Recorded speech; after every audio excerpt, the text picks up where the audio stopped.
দলুয়া কাকির মানুষজন আজকে তারা রাস্তায় নেমেছে ইনসাফের দাবিতে। সাথে আজকে দলুয়া কাকি ব্রিগেড যাচ্ছে গোটা রাজ্যে। আজকে বামেদের প্রত্যাবর্তন, বামেদের ক্ষমতা প্রদর্শনের দিন।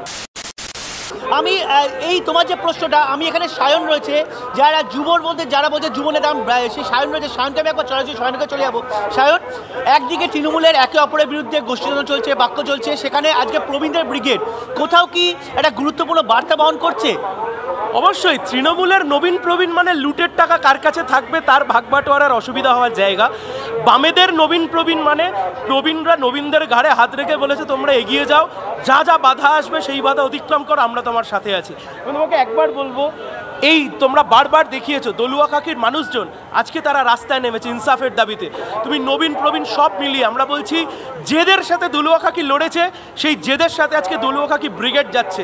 গোটা রাজ্যের শিক্ষিত বেকার যুবক যারা রাস্তায় বসে রয়েছে, 1000 দিন পেরিয়ে গেছে যারা রাস্তায় বসে আছে, এই ব্রিগেড তাদের ব্রিগেড। ছাত্র সংসদ নির্বাচন বন্ধ, এই ব্রিগেড তাদের ব্রিগেড যারা গণতন্ত্রের পক্ষে।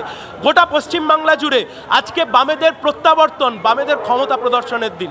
বামেদের মধ্যে তো প্রবীণ নবীন কখনো বিতর্ক তো দেখি না, কেন হয় না? হয় না তার কারণ আমরা আদর্শের জন্য লড়ি। তৃণমূলের আদর্শ নেই, তৃণমূল লুটের জন্য লড়ে। একটা সময় বলেছিল সিপিএমকে উৎখাত করতে হবে, সিপিএম উৎখাত হয়ে গেছে, তারপর থেকে লুটের টাকা। শোনো তোমাকে একটা কথা বলি, গব্বর সিংয়ের প্রবীণ আর নবীন হয় না। জেলের মধ্যে পার্থ চ্যাটার্জি আর পার্থ চ্যাটার্জির বান্ধবী, একটা প্রবীণ একটা নবীন, দুজনেই জেলের মধ্যে রয়েছে। তুমি এখানে দেখো প্রবীণ নবীন সব খুঁজে পাবে। এই জেদের সাথে আজকে আমরা ব্রিগেড যাবো। বুঝি শুনতে পেলে সায়ন কিন্তু একটা বার্তা দিলে, প্রবীণ নবীন সবাই একসঙ্গে ব্রিগেডে যাচ্ছেন এবং এই বার্তা নিয়ে যে এই ব্রিগেড হচ্ছে প্রত্যাবর্তনের ব্রিগেড, আর সেই প্রত্যাবর্তনের ব্রিগেড নিয়ে কিন্তু এই মিছিল পাকসার কাছ থেকে শুরু হলো। শুভজিৎ, তুমি কিন্তু সায়নের যে বক্তব্য শুনলে তার বড়তে কিন্তু অত্যন্ত গুরুত্ব রাজনৈতিক বার্তা, যে বামেদের মধ্যে প্রবীণ নবীন হয় না। প্রবীণ নবীন শুধুমাত্র যে লুটে খাওয়া পার্টি, যার অভিযোগ লুটে খাওয়া পার্টি, তার মধ্যে হয়। বামেদের মধ্যে কিন্তু প্রবীণ নবীন একসঙ্গে পথ চলে, আর সেই পথ চলে কিন্তু আজকে এই বামেদের ব্রিগেডের মধ্যেই তুমি দেখতে পাচ্ছ। শুভজিৎ,